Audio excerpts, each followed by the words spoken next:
Okay, I'm going to need you to stop releasing all of my favourite Horus Heresy vehicles in plastic. I need money for food.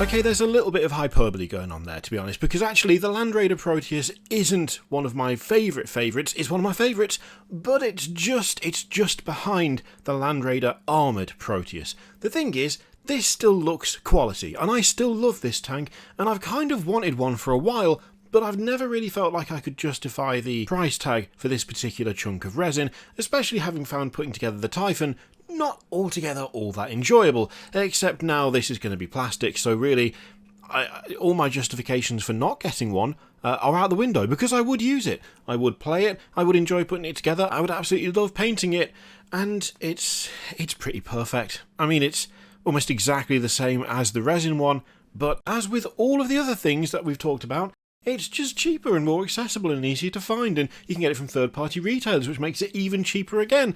And compared to the resin version, it is practically a bargain. I mean, don't get me wrong, it's still effing expensive, but in the grand scheme of Games Workshop price points, it's not going to be terrible. Now, the Land Raider Proteus is, of course, a lovely callback to the original Rogue Trader Land Raider, which is a charming little vehicle, if a little bit goofy in terms of proportions. It's pretty much even more of a box than most Space Marine vehicles. It's as tall as it is wide, and it's as wide as it is long, and it looks like a stiff breeze or any sort of mild inconvenience will cause it to grind to a halt. This is better proportioned, and of course the details are far more crisp, and it's actually not metal, so that's always a positive as well.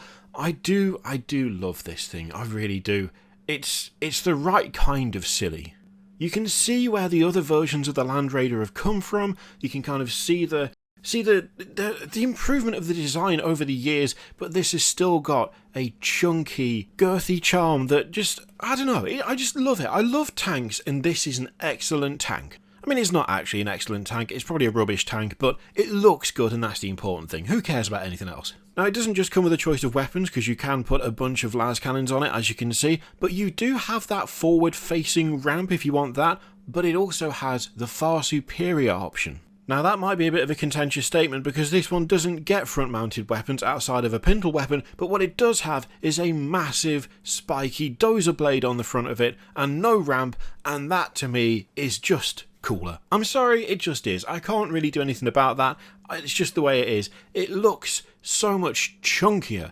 Good lord, the sight of that coming towards you, that dozer blade on the front, I love it. Fantastic. Now, admittedly, what I'm really hoping for is the ability to have both the dozer blade and the front-mounted weapons as well, because at the moment, according to this, you can either have the dozer blade and the sponson weapons, or you can have those front-mounted weapons and the ramp.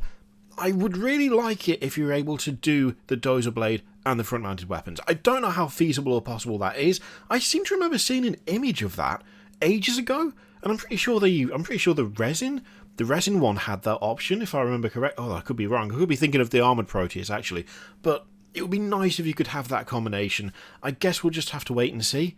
I mean, it might be that we're not being shown all of the options for this thing, and actually looking at the front of this one and the front of the one with the ramp, I'm reasonably confident that at the very least, if you wanted to, you might be able to bodge it together so that you've got the dozer blade and that kind of bunker weapon on top. We'll just have to wait and see, I guess. Now, if they really wanted to make me super happy, why they would aim one specific kit at just me, although I'll be honest, sometimes with the stuff they come out with, it feels like they've just gone, what does this dude want? Let's give him, just give him that. Case in point, Plastic Contemptor with all the options, and Plastic Leviathans, which I almost feel like were designed specifically for me to butcher, but I know that that's not true. I already know that, you don't need to tell me, it's fine. But if they wanted to make me super happy, if there was another sprue in here that had the Armoured Proteus sides, that would be chef's kiss, that would be perfection. I would absolutely love that. I mean, I'm pretty sure that's the only difference. I think having the armoured sponsons is the only thing that sets the Armoured Proteus apart from the normal Proteus, so it kind of makes sense that they would do that if they really wanted to. But we will just have to wait and see what shows up. I mean, I really like this. It's hard not to. It's a great looking tank. It's always been a great looking tank since they reimagined the original Land Raider into this thing, and I've always had a soft spot for them, and I've always loved Land Raiders as a whole. Land Raiders are one of the most fun vehicles in 40k, just by, I don't know how absurd and awesome they are, so there's no way I'm not going to like this, and really, it just makes me wonder what else is going to show up, like what else they're going to take from the Heresy range and make it into plastic, because this is actually not something I would have initially expected them to do, to be honest. I'm glad they did though, and I'm really looking forward to seeing what else they show up with. The question is, what do you think about this? Do you like it? Do you not like it? Are you a fan of the old style Land Raider, or do you prefer the newer ones? Let me know in the comments down below. In the meantime, feel free to click all the things, Patreon, video, subscribe, all this stuff. Click it if you like, don't click if you don't want to, and as always, there's an affiliate link in the description for Element Games, which you can use to support the channel if you'd like. I leave it in your capable hands. Thank you very much for watching. I'll see you next time.